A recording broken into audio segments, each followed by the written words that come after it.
WBBM-FM, Chicago. Wrigley's Spearmint Chewing Gum, the refreshing, delicious treat that gives you chewing enjoyment, presents for your listening enjoyment John Lund as Johnny Dollar. Hanley Conrad, Johnny. Oh, hello, Mr. Conrad. You employed? No, I'm not. All right. Ever heard of a man named Howard Arnold? Big attorney? Represents some of the biggest... Oh, yeah, that one. I've been reading about him. Attorney for George Castro. That's right. Represents the whole rotten syndicate. Yeah. We insure him for $500,000. We wouldn't want anything to happen to him. With that outfit behind him, nothing could. Castro's got more guns than the Army and Navy. I've known Arnold for a long time. Went to law school with him. He called me up the other night. I met him in New York. He's worried. He didn't say it, but I think he's had that falling out with Castro. He wanted to know if I could give him some protection. Why doesn't he go to the police? That's what I asked him, but he said the police wouldn't lift a finger unless he helped expose Castro. What do you want me to do? See him, find out what's on his mind, and stick with him till he feels safe. Okay. Thanks, Johnny. He lives at 944 Sutton Place. I can leave in an hour.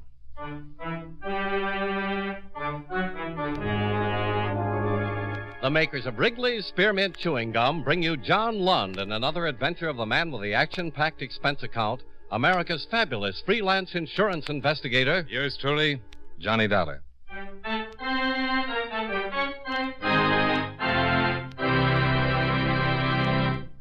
Friends, the makers of Wrigley's Spearmint Gum present these weekly adventures of Johnny Dollar because they know that millions of you enjoy Johnny Dollar. That's true of Wrigley's Spearmint Chewing Gum, too. It's enjoyed by millions, day in and day out. People find that chewing on a smooth, delicious piece of Wrigley's Spearmint Gum somehow makes the time pass more pleasantly. Whether you're working, driving, shopping, or just taking things easy, that good, tasty chewing gives you enjoyment and satisfaction. So always keep a package of Wrigley's Spearmint Chewing Gum handy. And whenever you want a refreshing, delicious treat, chew a stick. You'll like it. You really will.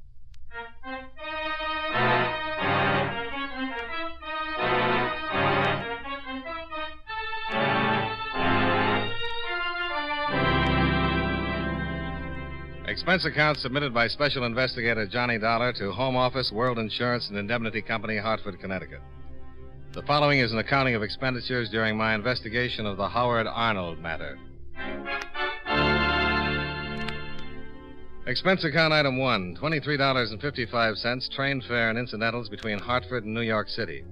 Expense account item 2, $1.75, cab fare to the hotel, where I registered, went up to my room, and put in a call to the illustrious barrister, Mr. Howard Arnold. Hello? Is Mr. Arnold home? No, he isn't. Who's calling? Johnny Dollar. Oh, yes, Mr. Dollar. Mr. Arnold's not home. May I take a message? Just tell him I'm staying at the Ellsworth Hotel. Maybe I can reach him at his office. No, he's not there. I've been trying to reach him all morning. But I'll certainly tell him you called. Thank you.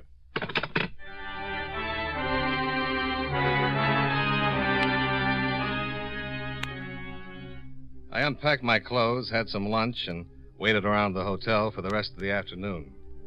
I called Arnold's office twice, but his secretary said she hadn't seen Arnold for several days. Presumed he was out of town on business. I went down to the bar, had something cool, and returned to my room. Around 7 o'clock, there was a knock at my door.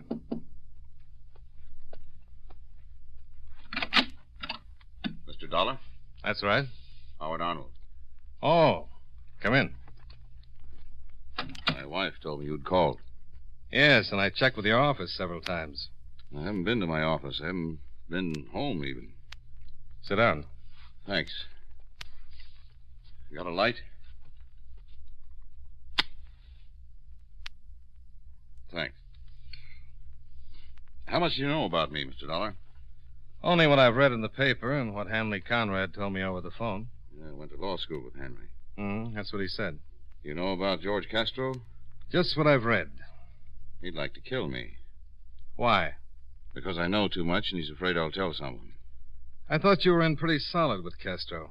Yeah, solid as anyone gets with him. Our relationship's been getting thinner and thinner for the last year. It finally stretched too tight and snapped.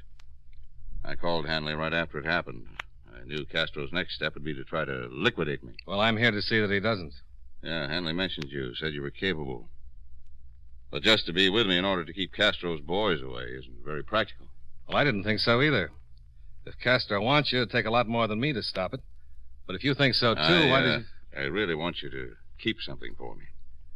It's better insurance than 20 efficient bodyguards. I'd have given it to Hanley the other night, but I didn't have it then. That's why I asked him for someone like you, someone who's capable of holding on to something as hot as this is. Just what is it? There's enough in this envelope to send Castro and the rest of the outfit away for 100 years. Couldn't you just leave me a bundle of dynamite? As long as I have this evidence and Castro knows that if anything happened to me it'd get to the police, I'm safe. Castro knows you've got it? He sure does. I told him by phone a half hour ago. And all you want me to do is hang on to it? That's right. For how long? Until I make some arrangements. I'll let you know. Then what do you want me to do with it? You'll give it back to me. Wherever I am, you'll get it to me. Okay. All right, there you are. Now, if you don't mind, I'll use your phone. My wife's probably worried.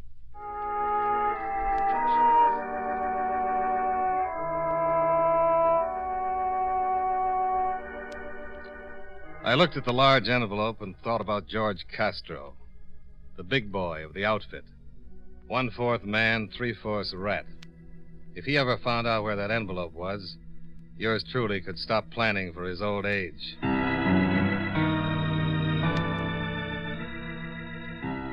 I had dinner, sat in the bar listening to a thin blue piano player for about an hour, then went back up to my room, where I'd hidden the envelope in the dresser, taped to the bottom of the second drawer. Shut the door. What? Shut it. What goes on? Must be a good little boy. I'll get over there and sit down. Okay. Hey, I know you. Good. You're Marty Fleet, one of Castro's happy little trigger men. Hooray for you. Sit down. Now let's have it. Have what? Don't play games, huh? A little while ago, you had a visitor. I did? Yeah, and he left something with you. Let's have it. Have what? You're going to make me go to all the trouble of tearing this joint apart. Not if it's going to make you grouchy. If I spend a lot of time looking for it, what are you going to be doing? You want me to help you? No, I do better by myself. You going to tell me where it is? If I knew what you were talking about, I'd be... Okay, so I waste my time and tear the joint apart. Shall I, turn my back? No, you just take a nap.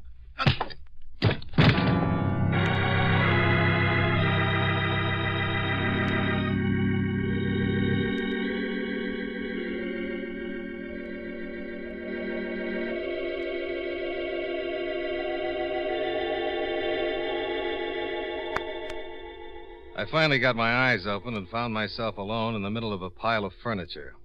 The gorilla had departed, and to my amazement, I discovered that he hadn't found the envelope. I called Howard Arnold. Hello? Is Mr. Arnold there? Who's calling? Johnny Dollar. Just a moment. For you, dear, Mr. Dollar. Hello, Dollar? Well, I think so, but I wouldn't swear to it until I find my head. What's wrong? One of Castro's boys paid me a visit. Did he know I'd been there? Obviously, he wanted the envelope. You didn't give it to him. He was persistent in a physical sort of way, but I still have the ugly little thing. That's bad. You're darn right it is. He'll tell Castro he couldn't find it. If Castro even thinks you've got it. Well, let's relieve his mind. You take it back. Well, certainly it's no good your keeping it if Castro suspects you still might have it. Look, you meet me. Where? Well, certainly not at my house. Castro's probably heavily watched. He won't do anything until he knows he can get his hands on that envelope. Well, any place you say, but if you think you're being watched... I'll be careful to lose anyone who might be following. I know a spot. It's about 2 miles off the main highway to Connecticut. Well, why all the way out there? Can't we just meet in a gas station or something? No. When you turn over that envelope, I want to be in the safest place possible. But that's a long way. It just doesn't make... Please, Mr. Dollar, this is the way I'd like it. I know what I'm doing. It's deserted, away from everything, and the last place Castro would think of. Okay, if that's the way you want it.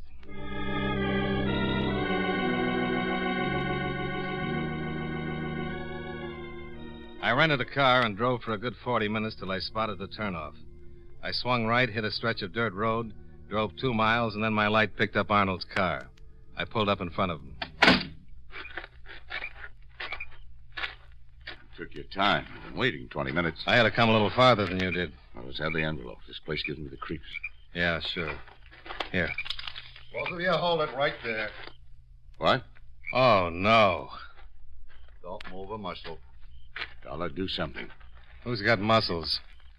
Hello, Fleet. Aren't you a long way from home? How's your head? Fleet, wait a minute. Oh, shut up. Hey, Castro's been worried about that envelope. Had it all the time, huh, Dollar? Cross my heart and hope to... No, I take that back. Can't we make a deal? No, not now. Please, Fleet, I'll give you 5,000. No. 10. Sorry. 15. You got 15,000? No, but he has. Yeah, 15. I'll make it 15. Can't see it. Then what do you want? Well, first, I want to make Mr. Dollar sorry for lying the way he did. Look. Turn around. Now, wait a minute. I said turn around. Go on. The law knows about your Fleet. If they find me dead, it won't... You gonna turn around? Okay. Now what? I said I was gonna make you sorry for lying.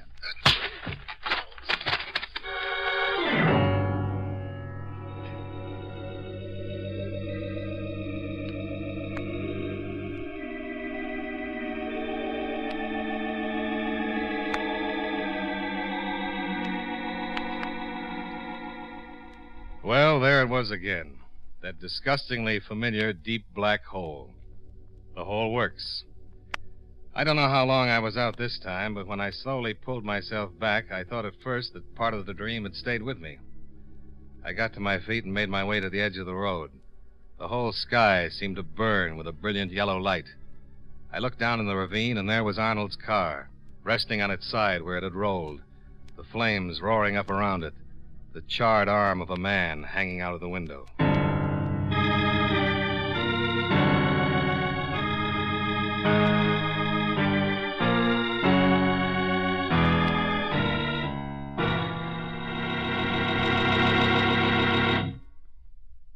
Friends, this coming Friday or Saturday evening, you'll probably have a lot of youngsters ringing your doorbell and calling out tricks or treats. Well, here's a suggestion that'll make a real hit with those youngsters and give you a lot of Halloween fun, too. Make your treat Wrigley's Spearmint Chewing Gum. Kids love chewing gum, and they really appreciate it when you give them sticks or packages of Wrigley's Spearmint. It's a wholesome, healthful treat, too, and it's inexpensive. You can treat a whole army of little goblins and spooks without running up a big cost or going to a lot of trouble. So, when you go to the store, get some packages or a box of Wrigley's Spearmint Chewing Gum. You'll agree it's a perfect treat for Halloween.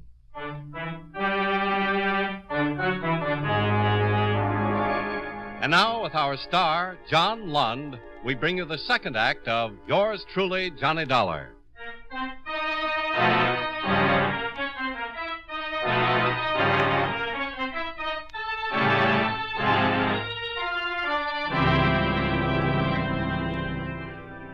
I made it back to the road and flagged a car that drove me to a phone. I called the police and the fire department. 40 minutes later, the fire department arrived, and the wagon hauled what was left of Arnold down to the morgue. I explained what had happened to a Lieutenant David of homicide, then we drove back to the station where I made a statement. I'm having Castro picked up now. Got a call out on Marty Fleet, too. I still can't figure how Fleet got out on that road, Lieutenant. He followed Arnold. No, he couldn't have. Fleet worked me over and took my room apart, and when I woke up, he was gone. All in all, I was out for about 10 minutes. Yeah? Arnold lives a good 30 minutes from my hotel. When I arrived, Arnold said he'd been waiting 20 minutes. Uh-huh. It would be impossible for Fleet to tail Arnold, then. Unless he had wings. Ever think he might have waited around, tailed you? No, he was already there when I arrived. Maybe somebody could have told him. Well, who? How do I know? Maybe Arnold told his wife, and she said something. She's down in the morgue now, making an identification on the body. Yeah? We've got George Castro downstairs. Well, hold him. You got Castro downstairs. Yeah, I heard. I want to talk to him. Lieutenant? Yeah. Mr. Arnold's outside. She identify him? Yeah.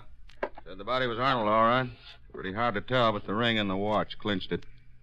feeling pretty bad. I'll bring her in. Yes, sir. Come in, Mrs. Arnold. This is Mr. Dollar. How do you do? Hello. Sit down, please. Thank you. Now, I'll try to make this as brief as possible. I'd appreciate it. I understand you identified the body. Yes, it was Howard. You could tell. I'm certain. That was the watch and the ring. They belonged to Howard. Did you know your husband was going to meet Mr. Dollar before he was killed? No. He didn't say where he was going. He'd been acting very strangely for the past few weeks. Did he tell you he'd been to see me earlier today? No. I didn't even know he knew you. Well, do you know why anyone would want to kill him? Lieutenant, you know who my husband was. What he did, the people he represented. See them. All right, Mrs. Arnold. I'll have someone take you home. Thank you, but I have my own car. Well, if you don't feel well... I'm all right.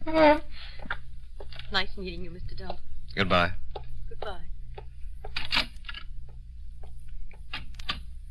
She's taking it pretty good. Uh-huh. You wanted to talk to George Castro. Yeah. Yes, Lieutenant. Send in George Castro. Right. I think we'll be able to hold Mr. Castro for a while this time. One thing really bothers me. What? Why didn't Fleet kill me? Just knock me out. Kill Arnold, run him off a cliff. Something really out of place in this one. Here's Castro, Lieutenant. Well, how are you, Lieutenant? Sit down, Castro. Are you going to introduce me? If it's important to you, the name is Dollar. Okay. Now, what's this all about? Howard Arnold was killed a couple of hours ago. Huh? You don't say. Shot. Piled in his car and run off a cliff. Caused quite a fire. Oh, such a shame. Well, don't look at me. It's all right, Castro. We've got strong stomachs. This one of your cops, David? No, but I agree with him. That's too bad, because I don't like him. So, I guess I don't like you either. I'm getting all choked up. That might be arranged, too. Listen, Castro, you keep your mouth shut until I ask you a question. You may throw a lot of weight around this town, but you're on a diet when you're in this office. Now, one of your boys killed Arnold. I doubt that. Marty Fleet, and I'll swear to it in court. Fleet, huh? No. Who pushed your face around, funny man? Fleet, on your orders. I don't even know you. You sent Fleet to find something that Arnold had given to me. Something that could put you away for 100 years. Really? You want to know something? I don't think Arnold had anything like that. Fleet said you sent him. That's pretty weak, funny man. Let's see how weak it is when I testify. Look, boys, you're not playing with no punk kid. Now, you look. Your boy Fleet came into my office, drew a gun on me, worked me over because he said you sent him. Howard Arnold told me he was afraid you were going to have him killed. Tonight I met Arnold, and Fleet showed up with his gun again. He put me to sleep, and when I... Yeah, go on. What is it? Huh? I just thought of something. Castro, you say you had nothing to do with it. That's what I said. Then tell me where I can find Fleet. Oh, don't get me started laughing. I'm too tired. Okay, then hang. This guy's got a sense of humor, Lieutenant. You should have him on the force with the rest of you funny cops. I don't think it's so funny, Castro. He's just telling you the truth. I'm going to hold you this time. There's not going to be any writ. Huh? You making any book on that? I'm even giving odds. I got more than one lawyer. Yeah, and both of them have already seen Judge Phillips. You're not going to get a writ from anyone. The pressure's on. Fleet's your boy, and everybody knows it. The DA's got an election coming up, and the papers have been yelling for your scalp. Oh, stop it. Even if your lawyers show up with a writ, you're not going to be here. I'll move you to every jail in this district, and I'll keep moving you. I'm going to nail you to the wall until you're convicted. Go ahead. I had nothing to do with this. Then tell us where we can find Fleet. Yeah, go on, Castro. If you had nothing to do with it, tell us. Okay. Maybe you can find him over on 64th Street. Huh? The Alton Arms. I'll check it. Can I go now? Not till I check it. While you're doing that, I want to go over and talk to Mrs. Arnold. What do you got? Just a hunch.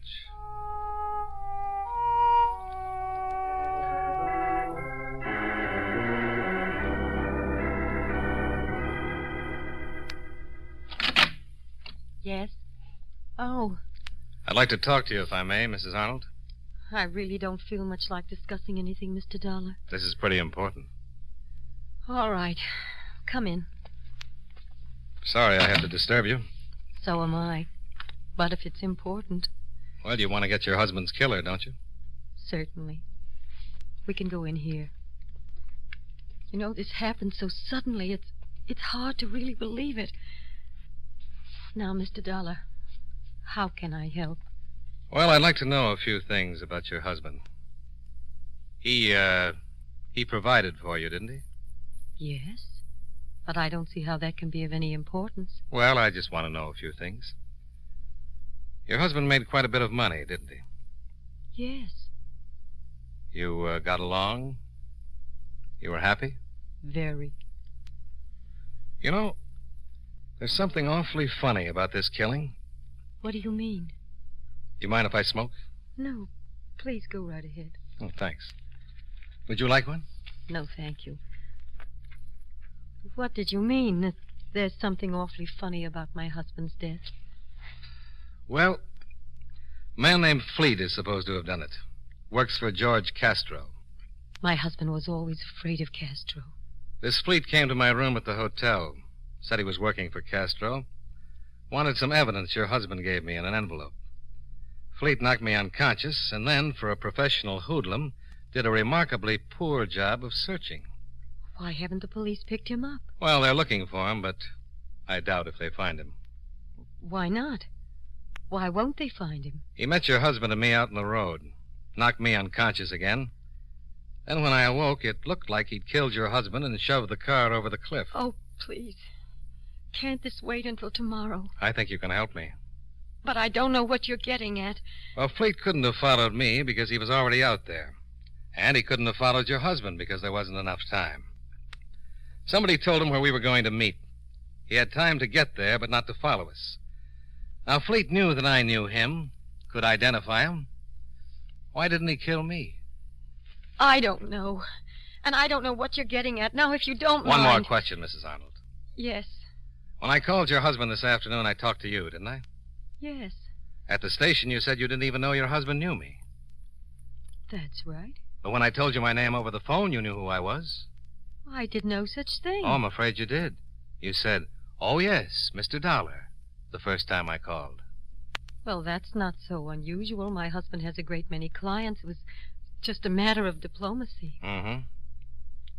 You know what I think, Mrs. Arnold? I'm really not interested in what you think, Mr. Dollar. I'd like you to leave. I think someone wanted me to identify Fleet as your husband's killer. I don't think Fleet killed your husband. Well, someone certainly did. I think someone else wanted the police to think George Castro was behind it. Might even have hired Fleet, unknown to Castro.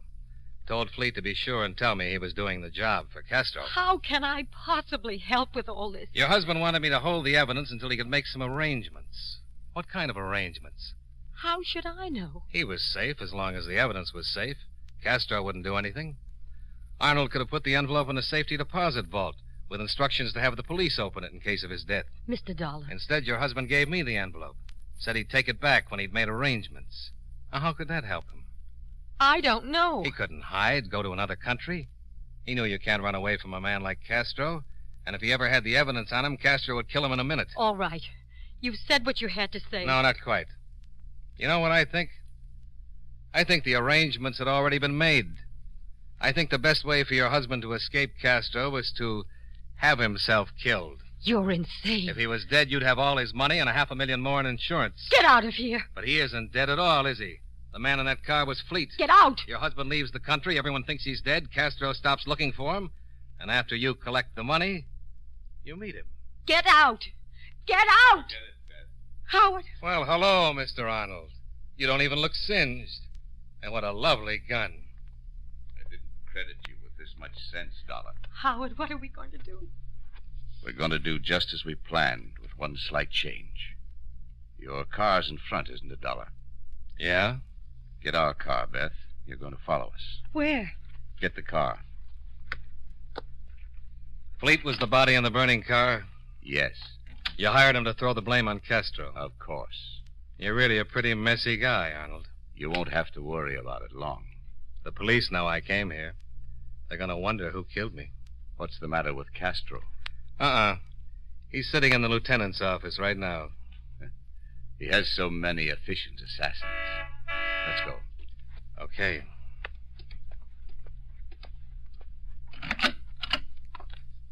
Howard. You just follow us. All right, Dollar. Over to your car. You drive. Howard. What? There's a car coming up the drive. Howard. Look at that nice squad car.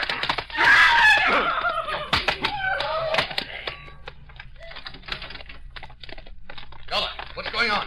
Oh, hi, Lieutenant. You've met Mr. Howard Arnold? Holy. He's alive. Yeah, but slightly unconscious. Better get them both in the car. Right. Sergeant. What's going on? I'll tell you all about it as soon as we can sit down in some nice, loud saloon. Okay? Well, It's on the expense account. okay.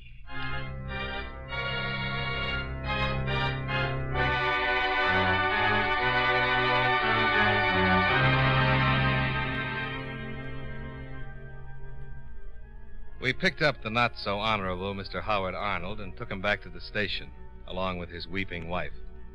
I filled in some of the details on the way, and later, after I'd changed my shirt, the lieutenant met me in the bar, and I explained the whole thing from start to finish. Between the start and the finish, I ran up expense account items 3 through 25, $27.75, drinks and dinner for two. Expense account item 26, $49.18, car rental and hotel bill. Item 27, $21.43, train fare and incidentals back to Hartford. Expense account total, $123.66. Yours truly, Johnny Dollar.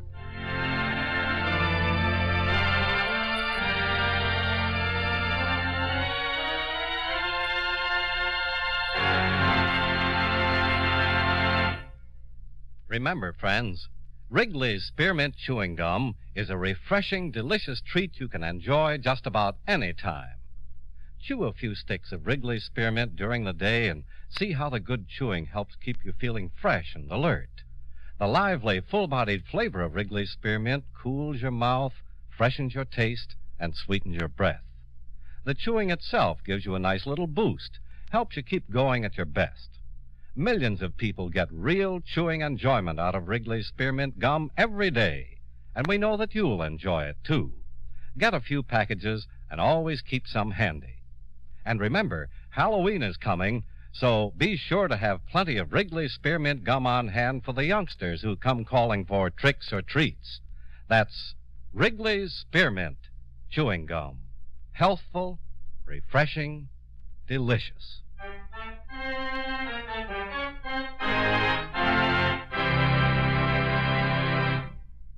Yours truly, Johnny Dollar, brought to you by Wrigley's Spearmint Chewing Gum, stars John Lund in the title role and was written by Blake Edwards with music by Eddie Dunstetter. Featured in tonight's cast were David Young, Jeanette Nolan, John McIntyre, Hy Averback, Frank Nelson, and Bill Conrad. Yours truly, Johnny Dollar, is produced and directed by Jaime Del Valle.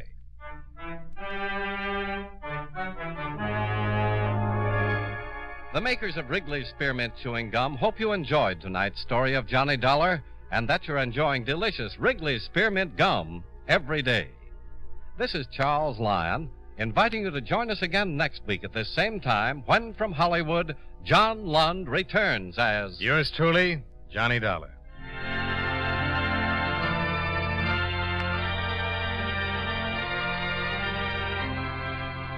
This is the CBS Radio Network.